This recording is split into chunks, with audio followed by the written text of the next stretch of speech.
Ова лекција ќе зборуваме за ендокрин систем. Нашиот организам има ендокрин и екзокрин систем. Екзокрин е оној кој што своите излачивини ги прави надвор од човековото тело, односно содржината на овие жлезди се излачува надвор, како што се плунковите жлезди, потните жлезди, гландула мама кај жените, градата и така натака. И ендокрин систем е оној кој што своите субстанции ги лачи внатре директно во крвта. Ендокриниот систем го сочинуваат ендокрините жлезди. Тие делуваат на биохемиската стабилност во организмот. Нивната посебност во однос на другите системи е тоа што своите субстанции, како што веќе напоменав, ги излачуваат директно во крвта на човекот и овие субстанции се нарекуваат хормони и хормоните дејствуваат на физиолошките процеси и биохемиската активност на мозокот.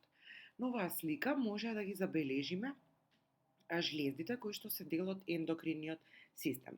Со број 1 е означена епифизата, со број 2 е означена хипофизата, со број 3 штитната жлезда или тироидна, со број 4 градната жлезда, со број 5 надбубрежната жлезда или адреналната жлезда, со број 6 панкреасот, 7 кај жените јајниците и 8 кај мажите тестисите. Хипофиза, на сликата можеме да ја забележиме каде таа се наоѓа. Она што го пишува турско седло или седла турцика, тоа е дел од свеноидалната коска во черепот на човекот и тука е сместена хипофизата. Таа се наоѓа и блиску до хипоталамусот и честопати се нарекува и контролна жлезда, затоа што одредени незини хормони ги активираат функциите на другите жлезди. Треба да споменеме и дека хормоните што ги секретира оваа жлезда, како што се хормонот за растење и антидиуретичниот хормон, кој што делува на работата на бубрезите, за да можат да ја задржат водата подолго време. Паратироидна жлезда, таа игра главна улога во метаболизмот на калциум и хормонот кој што го пушта во крвта го регулира нивото на калциум во крвта. Тироидна жлезда или штитна жлезда, таа го лачи хормонот тироксин и слабото лачење на овој хормон резултира обично со општ замор, со пасивност, со покачување или намалување на телесната тежина и така натака. И во последно време тироидната жлезда е прилично атрактивна кај оние кои што се бават со психологија или со психијатрија, затоа што би сакала ова надвор од темава, но да го напоменам, затоа што често се случува да дојде одреден клиент со депресивни симптоми, а главната причина за тоа да е одредена абнормалност, односно присуство на хипотиреоза и хипертиреоза.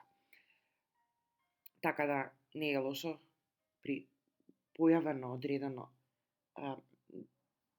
депресивно расположение или депресивна состојба да се направи прво и консултација со матичен лекар да се измери нивото на тироксин во крвта.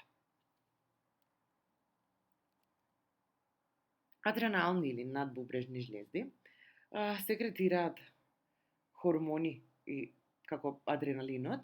Тој се лачи за да може кратко време, значи да ја контролира внатрешната енергија на организмот и во ситуации кога треба да бидеме отпорни кон некоја опасност или да ја избегнеме во итни случаи, лачењето на адреналинот ни го мобилизира телото со цел да бидеме појаки и по-спретно да изреагираме во таа одредена ситуација. Тој исто така и ни овозможува преку ден да не спиеме или да останеме будни. Оваа жлезда исто така покрај адреналинот лачи хормони кои регулираат рамнотежата на солта во организмот, а има влијание и врз половите хормони. Панкреасот го лачи инсулинот, кој е одговорен за метаболизмот на шеќер во крв. Знаете, по високо ниво на лачење на инсулин или се нарекува хипергликемија, а пониско ниво на лачење на инсулин се нарекува хипогликемија и од тука е дијагнозата, односно болеста диабетес мелитус, која што ќе ќе ја оставиме на медицинарите. Полови жлезди на сликата се представени женско тело и машко тело. Женските полови жлезди се јајниците, машките полови жлезди се тестисите. Јајниците го лачат естрогенот, тестисите го лачат хормонот тестостерон. И во машкото и во женското тело имаме и естрогени и тестостерон, меѓутоа во женското тело доминираат естрогените хормони, во машкото доминира тестостеронот. Карактеристично за овие хормони, односно нивната функција, што всушност тие го даваат оној реален изглед на машко или на женско тело. Кај жените предизвикуваат натрупување на масно ткиво, онаму каде што ни се натрупува најчесто околу половина, бутови, замник и така натака, прават понежен глас, прават понежна мускулна маса и така натака, за разлика од естрогенот, тестостеронот делува за оние машки карактеристики на физичкиот изглед на нивните тела, како што се покрупна, посилна развиена мускулатура, подлабок глас, влакнатост по тело и така натака.